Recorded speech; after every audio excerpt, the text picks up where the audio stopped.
আল্লাহ দেশ ও মানবতার জন্য আল্লাহ কল্যাণের খাতিরে আজকের এই জনসভাকে কবুল আর মঞ্জুর করেন। আল্লাহ আমাদের নবীনগর পাক আসন থেকে যিনাকে মনোনয়ন করেছেন, আল্লাহ ওনার শারীরিক সুস্থতার নেয়ামত আপনি নসিব করে দেন। আল্লাহ ওনাকে পরিপূর্ণ সুস্থতার নেয়ামত প্রদান করেন। উনি যেন দেশ ও ইসলামের খেদমত করতে পারে সেই তৌফিক আল্লাহ আপনি দান করে দেন।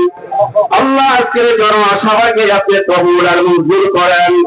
আবারও বলি মাওলায়ে কারীম জিয়াউর রহমান দুনিয়ার জমিনে নাই, আল্লাহ ওনার মাকবারাকে জান্নাতের উচ্চ মাকাম দান করে দেন।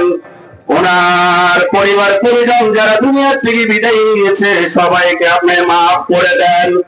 আল্লাহ যারা জীবিত আছে তাদেরকে নেক হায়াতে তৈয়বা আপনি নসিব করে দেন। আল্লাহ লক্ষ কোটি দুরূদ সালাম প্যারা নবী জনাব মুহাম্মদ রাসূলুল্লাহ সাল্লাল্লাহু আলাইহি সাল্লামের পাক রওজা শরীফের গম্বুজের নিচে পৌঁছিয়ে দিন।